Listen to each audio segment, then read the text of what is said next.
The Pittsburgh Steelers moved on from undrafted rookie Rock Taylor on Monday, but the team may quickly find his replacement in veteran Gabe Davis.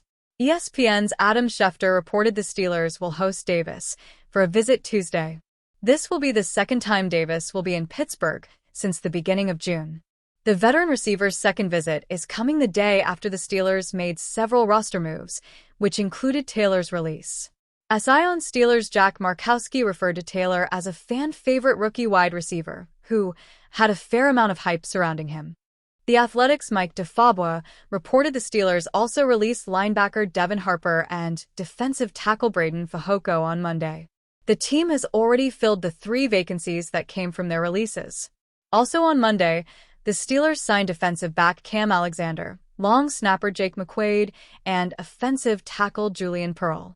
Davis spent the 2024 season with the Jacksonville Jaguars. He only played 10 games because of injury. But while playing 4 seasons with the Buffalo Bills from 2020 to 23, Davis averaged 16.7 yards per catch and scored 27 touchdowns in 64 games. Steelers hosting WR Gabe Davis again. Davis made his first visit to the Steelers on June 4th. He traveled to Pittsburgh but didn't leave with a contract. Over the past week, pundits have suggested the Steelers are still interested in adding another veteran wideout this offseason. Davis visiting Pittsburgh confirms that narrative. Without Taylor, the Steelers are down to 9 receivers on their 90-man roster. 6 of them appear to have a strong chance of making the roster, but that could greatly depend on other position battles. Last offseason, Davis signed a 3-year, $39 million contract to join the Jaguars. Jacksonville released him this spring with a failed physical designation. Davis sustained a torn left meniscus on November 17th and missed the final 7 games of 2024. The injury, though, doesn't explain all of the disappointment from Davis's 1 season in Jacksonville. In 10 games, Davis had just 20 receptions for 239 yards and 2 touchdowns with the Jaguars. He averaged 12 yards per catch.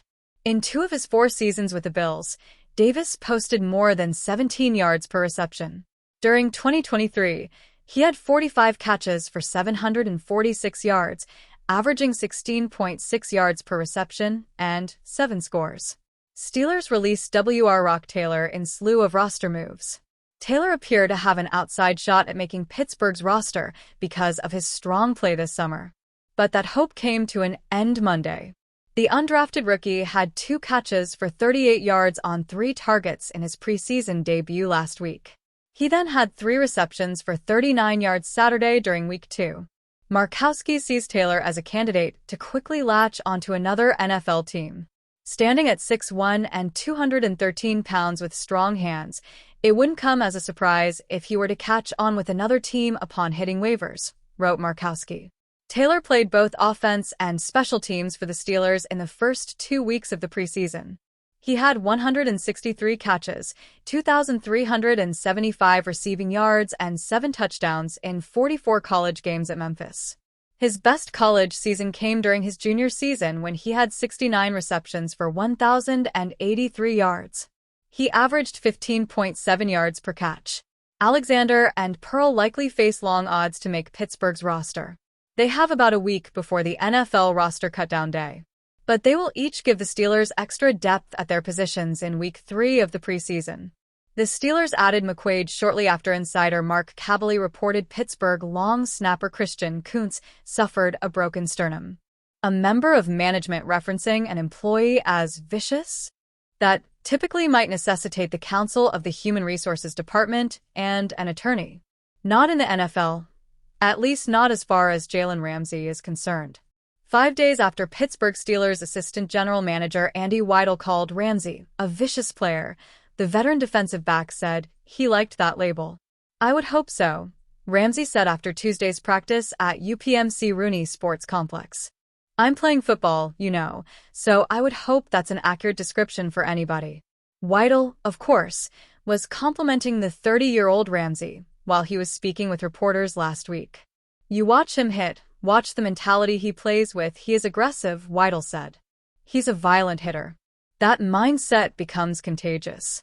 Guys like that, an elite talent like that, elite football IQ and the physicality that he plays with, that becomes contagious. I've seen it different places. We have a physical group to begin with, and adding a guy like that is just great. I think it just becomes even more contagious to the room when you bring a guy with that mindset and that ability. A three-time AP NFL All-Pro, Ramsey embraces setting a standard with his demeanor as much as he does with his on-field play as a coverage cornerback and sure-tackling safety. The Steelers acquired Ramsey in a trade announced June 30th that also included tight end Jonnu Smith and a swap of late-round draft picks in addition to the Steelers submitting former All-Pro safety Minkah Fitzpatrick to the Miami Dolphins. "I think that I'm here for various reasons," Ramsey said. "I wouldn't just put myself in a box of being here for one thing or another. I hope the vicious mindset is contagious. I hope the way that I go out there and go about my business and play the game is contagious on my teammates in a positive way. But I think there's a bunch of guys out here on this team already who have those intangibles anyway, and we're just trying to put a good product out on the field." Weidl referenced Ramsey as a Hall of Fame player, and Ramsey's 7 Pro Bowl berths and 1 Super Bowl ring suggest a worthy resume. Not only is he gifted physically, his ability, his speed, his athleticism, his ability to accelerate close, play the ball, but also his mindset, Weidl said. He's an elite football IQ guy. He has a positionless quality to him, where he can line up in different positions on the defense and play at a high level. It's been that latter area where Ramsey has most popped throughout training camp. From the first day at St. Vincent late last month, Ramsey has alternated lining up at outside cornerback, in the slot/nickel, and at free safety. He's been used to cover wide receivers and tight ends, and even to blitz from the slot. "When you go from different positions," Ramsey said, "you have to know different roles, know different alignments, assignments, and different techniques. In a couple of those roles, I have to communicate frequently, whereas in just playing outside, I don't really have to communicate as much. I can just kind of lock in on one specific thing. So, I guess that's what makes it challenging, but it's fun. It's cool."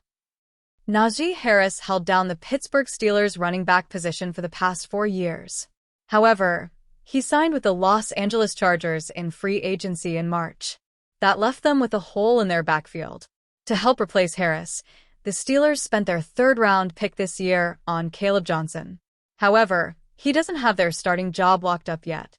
The Steelers also have Jaylen Warren and Kenneth Gainwell. Despite having their top 3 set at the position, Mike Florio floated the idea that the Steelers should consider trading for Washington Commanders running back Brian Robinson Jr.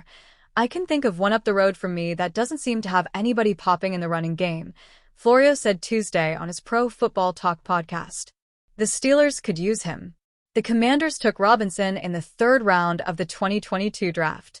He quickly earned their starting job as a rookie, a spot he's held since then. While he's been a quality player, Robinson hasn't had a lot of volume. Last year was his best season, but he only posted 799 rushing yards and 8 touchdowns. Recent reports indicate that the Commanders are likely to move on from Robinson. He could get traded or even released.